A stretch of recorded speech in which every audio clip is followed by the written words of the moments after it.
तो ये हुआ ना कि लोगों ने अपने बच्चों को उठाया और समंदर में कूद गए, पुल से कूद गए नीचे समंदर में जान देने के लिए, क्योंकि उनके पास पैसे नहीं है, उनके पास कोई चीज नहीं है, कोई साधन नहीं है कि वो अपने बच्चों को भूख, उनकी तड़पती भूख को देख सके। पेरेंट्स होने के नाते हम अपने बच्चे को भूखा नहीं देख सकते हैं। फिर हमारा भी दिल यही होगा, हमारे पास कुछ प्रोवाइड नहीं होगा तो हम छीन के ला के देना चाहेंगे।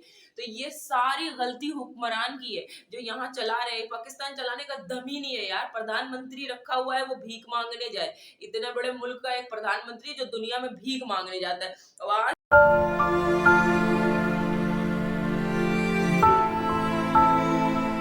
तो आ जाए मेरे साथ आप सब कराची। ये है पाकिस्तान का सबसे बड़ा शहर कराची, जो कि रोशनी का शहर भी कहा जाता है। और कराची में दूर दूर से लोग तिजारत करने आते हैं, यहाँ आते हैं कारोबार करने। ये पाकिस्तान का छोटा दुबई भी आप कह सकते हैं। लेकिन अफसोस कि लावारिस हो चुका है ये शहर।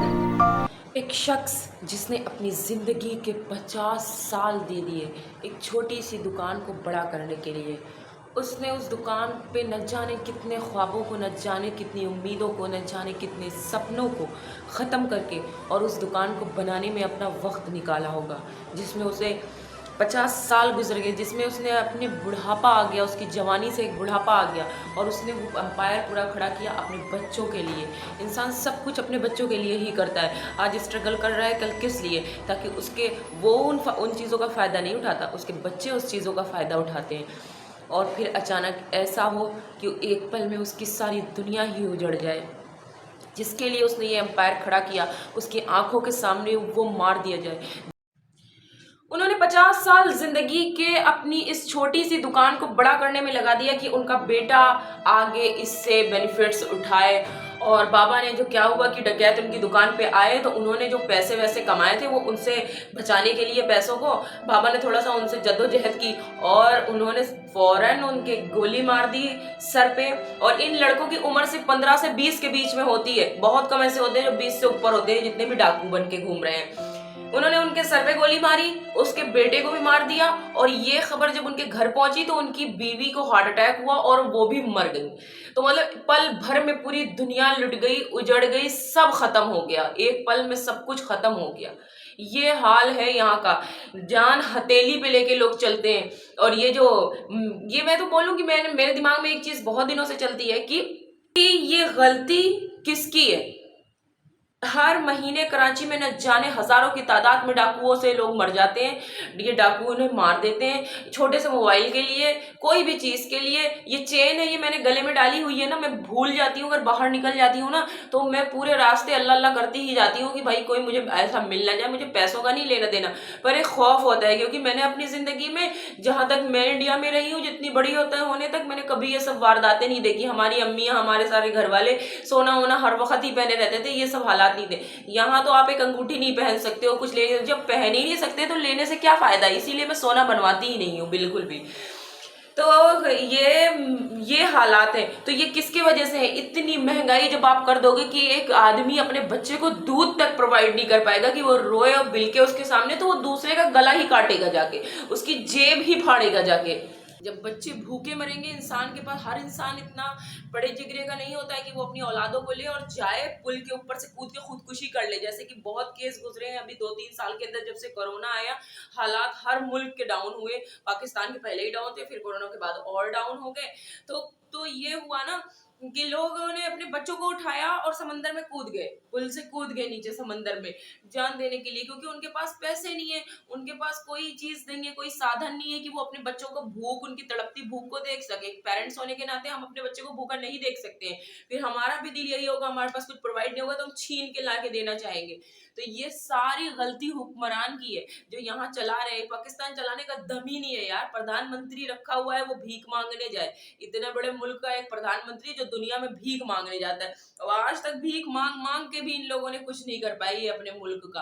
कि अभी बोल दो तो बोलेंगे, मेरे मुंह से बुरा लग रहा होगा क्योंकि मैं इंडियन हूँ, लेकिन जो मैं तो बेहतरी इसी में है कि आप अपने मुल्क की तरफ नजर डालें, आप लोगों की तरफ नजर डालें। यार 1 करोड़ लोग बेघर हो गए बारिश में, सैलाबों में, कोई उन्हें पूछने नहीं गया, किसी ने उन्हें देखा नहीं। छोटे छोटे फाउंडेशनों ने उनकी मदद की है। गवर्नमेंट मर रही है, सो रही है, उसको मदद ही नहीं करनी। और जहां तक कहा जाए ये वही लोग हैं, ये जब भूखे मर रहे हैं, इनके पास घर नहीं है, इनकी औलादें भूखी मर रही है, तो ये तो दूसरों के ऊपर हावी होंगे, इनमें तो वायरस दौड़ चुका है, ये तो इंसानों के पीछे ही लगेंगे।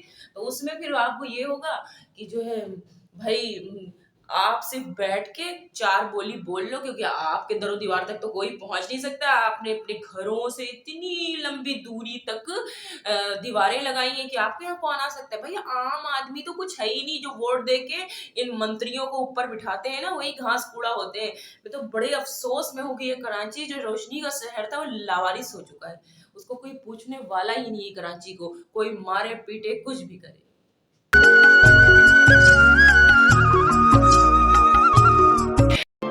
हे गाइस, तो गोली मारते हैं दुनिया की टेंशनों को और चलते हैं मेरे साथ मार्केट करने को। तो पाकिस्तान बहुत गरीबी की रेखा पे जा रहा है, मतलब बहुत बहुत बहुत ज्यादा। लेकिन जब मैं निकलती हूँ मार्केट में या बाजार पे तो मुझे दिखाई नहीं पड़ता। यार देखो ना, ये रोड इतनी चौड़ी करवा रहे हैं, इनके पास पैसे कहाँ से आए। ऐसे तो कटोरा लेके हर तरफ लोग बोलते हैं निकल जाते हैं। प्रधानमंत्री भी रखा हुआ है हमने तो पाकिस्तानियों ने मांगने के लिए। क्या बात है, इतनी गरीबी, उसके बाद प्रधानमंत्री को रखा है मांगने के लिए। सॉरी टू से पाकिस्तानी, अगर आप कोई सुन रहे हो तो प्लीज बुरा मत मानिएगा, पर आपकी ही पब्लिक को हंसी उड़ा रही है इस चीज की। तो अभी मैं मार्केट पहुंच चुकी हूँ और यहाँ पे देखें, आपको बहुत बार मैंने ये विजिट करवाया है यहाँ का एरिया, लेकिन मुझे यहाँ नहीं जाना था, मुझे जाना था अलकरम के स्टूडियो। तो मैं वहाँ निकल चुकी हूँ और वहाँ पहुँच चुकी हूँ जहाँ मैं कैजुअल ड्रेस चेक कर रही थी, जो काफ़ी अच्छे थे, मुझे प्यारे दिखे। लेकिन मैंने किसी और के लिए शॉपिंग करनी थी, इसलिए मैं थोड़ा अच्छे वैरायटी का सूट तलाश कर रही थी। तो ये मुझे मिल भी चुका है और अभी आप देख रहे हैं रोज़ैन आते ही अपने दोस्तों के पास भाग गया। मैंने बोला बेटा ये तुम्हारी वाइट टी शर्ट है और ज़रा इसे आके ना घर में उतारते जाना, क्योंकि ये जो नजराने मिट्टी के हैं ना, ये इस पे बहुत अच्छी तरीके से तोहफे में मिल जाएंगे। और मायरा ने सारी शॉपिंग बैग्स उठा लिए थे। मुझे फिक्र चढ़ी हुई थी अपने छोटे छोटे प्यारे प्यारे तोतों की, तो मैंने कहा जल्दी जल्दी घर चलते हैं। मगरिब हो गई थी और अजान भी हो गई थी, तो बस अब हम पहुंच चुके हैं घर। तो गाइस अभी मैं घर पे आ चुकी हूँ, मैंने मुंह धोया, कपड़े चेंज किए, बस अब मैं नमाज़ पढ़ूंगी क्योंकि मगरिब का टाइम बिल्कुल निकल रहा है। और जो है क्या कहते हैं, मैंने कपड़े ख़रीदे थे। इतनी महंगाई पाकिस्तान में हो रही है, इतनी मार्केट महंगी, इतनी महंगी कि जो कपड़े 6-7 हज़ार में मिलते थे अभी वो 10-15-20 हज़ार तक उनका रेट चल रहा है। मतलब हद है उनका। लोगों की लोन के भी कपड़े 5 हज़ार से नीचे के नहीं मिल रहे, डेली यूज़ के भी। बहुत महंगाई है। तो गाइस फिर मैं नमाज़ पढ़ लूँ फटाफट। तो ये आजकल ट्रेंड चला है ब्लैक का, बहुत ज़्यादा ही मार्केट में हर ब्रांड के सूट में आपको black black black black black. Okay, तो मैंने ये एक ब्लैक कलर सेलेक्ट किया था, बहुत प्यारा सूट था ये, देखने में इतना खूबसूरत था जितना कैमरे पे आपको नहीं दिख रहा है। तो ये इसका फ्रंट था सामने और ये इसका नेकलाइन इसकी पूरी दी हुई थी, जो मतलब कि कटवर्क से निकल के काम होता पूरा इसका। इसकी आस्तीन सूट कमाल की थी, आस्तीन तो भाई बहुत खूबसूरत थी। मतलब कहीं भी आप पहन के चले जाते ना सूट, तो सूट देखने लायक था, बहुत प्यारा सूट था ये।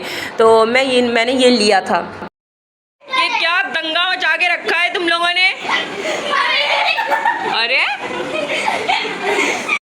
बहुत ही अच्छी पारी के साथ खेलते हुए आगे बढ़ चुके हैं। यहाँ पे पाकिस्तान 2 विकेटों से पीछे है। ये हमेशा ही पीछे रहता है, इसने कभी आगे होना ही नहीं है। अगर इनको आगे बढ़ना भी होगा उस दिन बारिश हो जाएगी। Match draw.